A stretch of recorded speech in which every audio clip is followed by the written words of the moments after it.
Today I'm with Adam and Lisa. Adam, how old are you? 32. And you guys, this is your mom, correct? Yeah. What's going on? It looks like all of your worldly possessions are in that shopping cart. You guys are out here struggling in the streets together? Yeah, for about 6 months now. What happened 6 months ago to cause you both to come out to the streets? Eviction. Was that due to lack of work or? I mean, it was due to a lack of work, and basically the house that we were renting got sold, and the prices went up on housing, and it was just almost impossible to find an affordable place to go at the moment.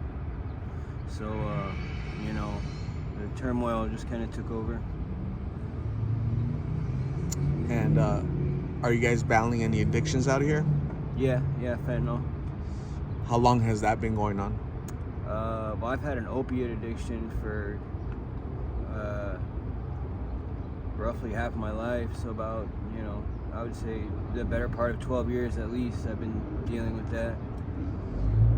Opiates, were you doing pills first or you went straight to H back 12 years ago? No, so it started with oxycodone, hydrocodone, the pharmaceutical. The real pills? Yeah.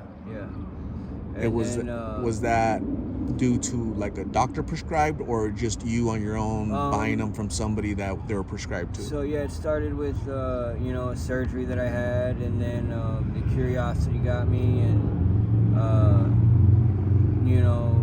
through smoking weed and whatnot, just the pills kind of showed up, and it got me, it wrapped me up pretty quickly. And so yeah, I started with the real pills, and then from there it went to H, and then from there it went to the fentanyl. What's the biggest difference between the real oxycodone pills, H, and these counterfeit fentanyl pills, blues? Strength. Which one's stronger? Oh, the fentanyl by far. It's almost scary to think, how much stronger the fentanyl is, and how much quicker it grabs you, and how dangerous it really is. What about the price difference? They're dirt cheap. I mean, that's. I remember when I would get so the blues, as you would call it, are they're made to look like the actual oxycodone. And I remember back when I was buying the real oxycodones, I was paying almost $30 for one pill, and now for the same $30, I could get anywhere from 10 to 30 pills. So, it's quite an extravagant price change there. Is that a good thing or a bad thing overall? I mean, I guess it depends on how you want to look at it. If you're an addict trying to get high, it's a great thing. If you're someone trying to get away from it, or someone trying to keep this out of people's hands, and keep this out of the public's hands who are curious, it's a terrible thing. And I ask because the youngest I've seen out here is 13 years old. What's the youngest that you've seen out here in the street?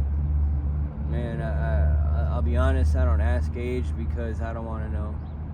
But I would say that's probably pretty close to the same. I mean, I don't see many young kids like that, but there's definitely, they definitely stray in, and you do see them. Hopefully they stray right back out. But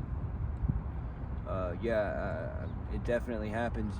Definitely well under 18, I could say. Absolutely, and that's a scary part for society and the future of this country, when our future, like our next generation, is out here. When you're 30 years old, such as you, and you've lived life a little bit, you've decided to partake in this, that's one thing.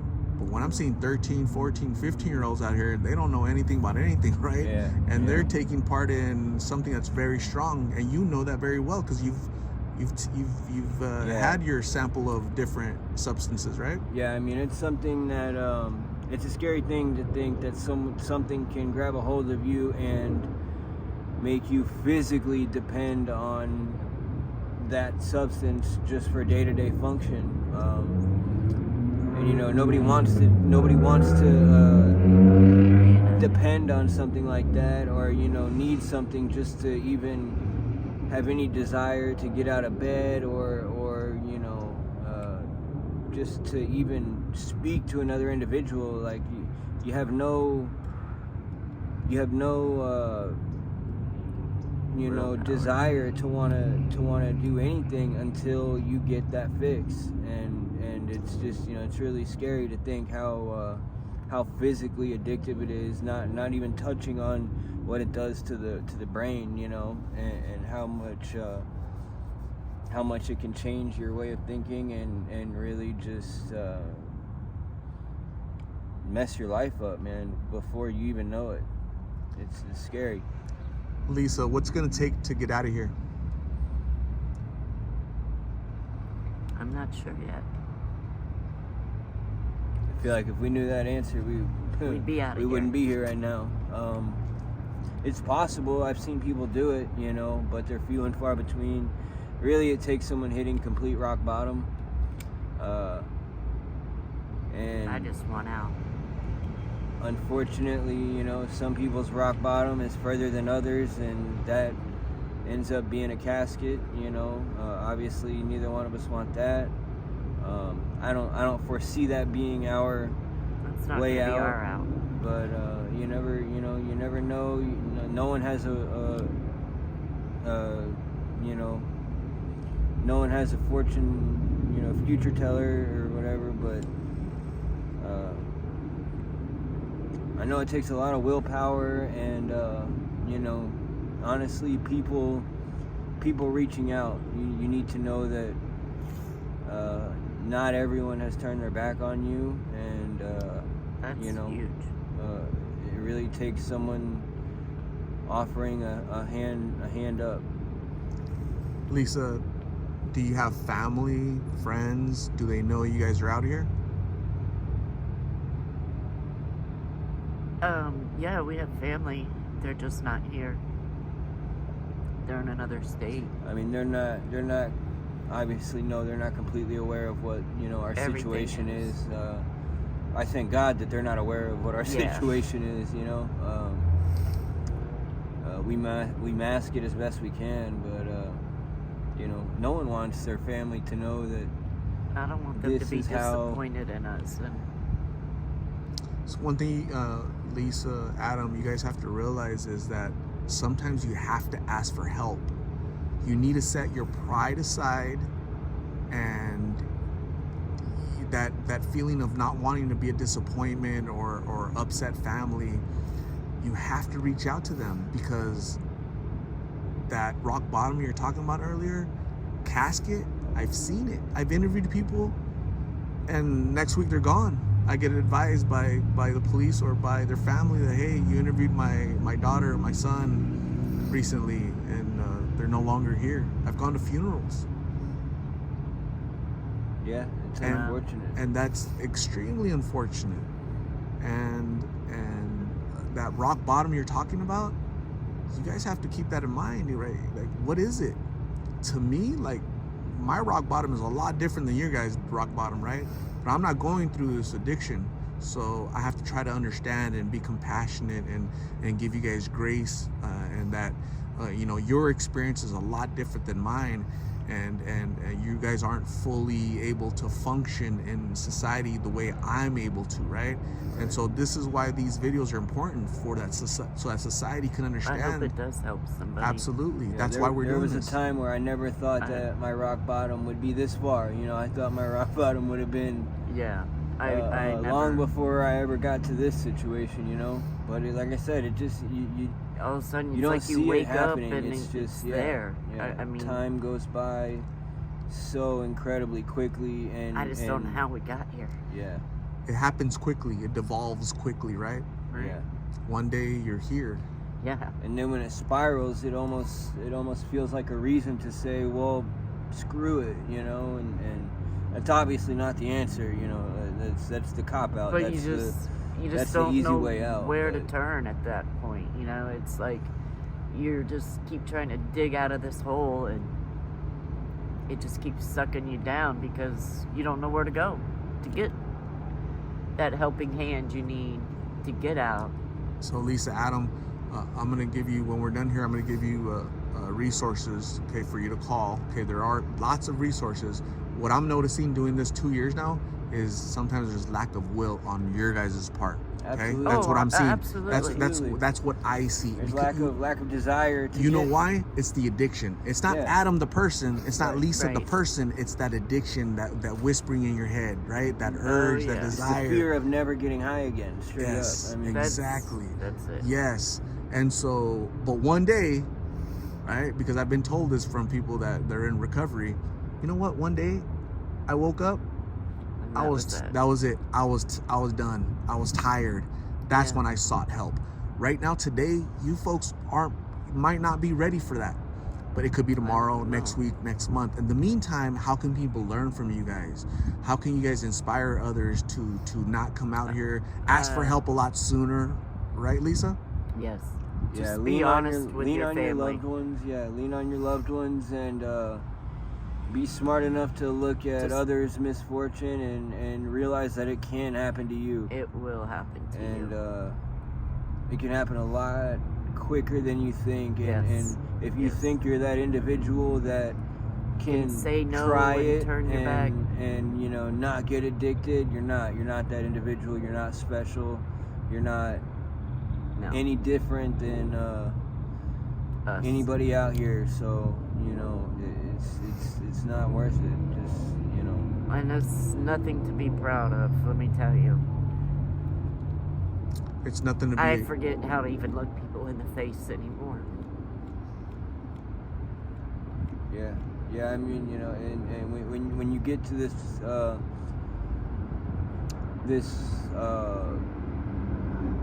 point, you know, being this far, I want to say, You almost gone. want to give up. you know, society treats you differently. They treat you almost inhuman, and Yeah. it's not It's not a bad. pleasant thing.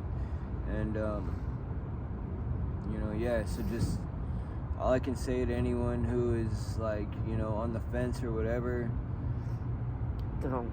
yeah, Just don't. there's nothing good coming if this is, you know, the direction you choose. Because when you wake up, And that high is will never be worth gone. it. Yeah, that high is never worth it. It never You'll be chasing fixes that what dragon. you're trying to fix. Adam, Lisa, I'm gonna say thank you very much for sharing your story, opening up, Thank so you. I that hope it others can helps. learn, right? So that Yeah. others can learn from this, and you can prevent one person from coming out here. Just I one, hope and that so. would be all worth it. Exactly. Very soon, I'm hoping that you'll turn it around, you'll ask for help, and you'll live the life that both of you deserve, okay? Thank you. I'm going to hand you my card with my number. If you guys ever need a ride at treatment center or somebody to talk to, please call me. I'm also going to hand you a box of Narcan. You guys know what that is, right? Yeah. Okay, so also a goodie bag, a blessing bag from one of my subscribers. Her name is Shorty.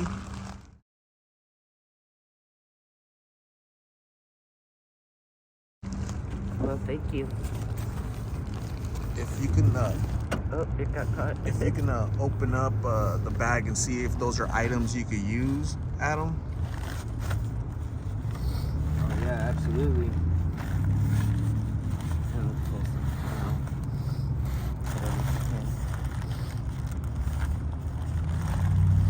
Thank you very much Yeah. Definitely. to all of you.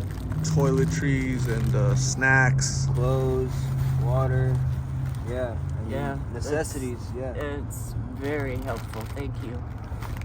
And There's also a little letter that she wrote to you. If you could read that for us. There's a $5 gift card to QT in there, and a little voucher from Circle K for a thirst buster. okay, cool. That's really nice. Thank you. It says, first I want to say thank you for accepting this blessing bag. My family and friend Esther helped me make for you. I only ask that you do me a favor and say a prayer for me as I battle my struggles with depression, anxiety, and awful thoughts as well. When you can, please pay it forward and bless someone by simply being a friend and helping someone in need. I hope these items help out a little. Be safe, and please call Art to go to treatment. We really do care and are praying for you. Love, Shorty. Thank you. Thank you.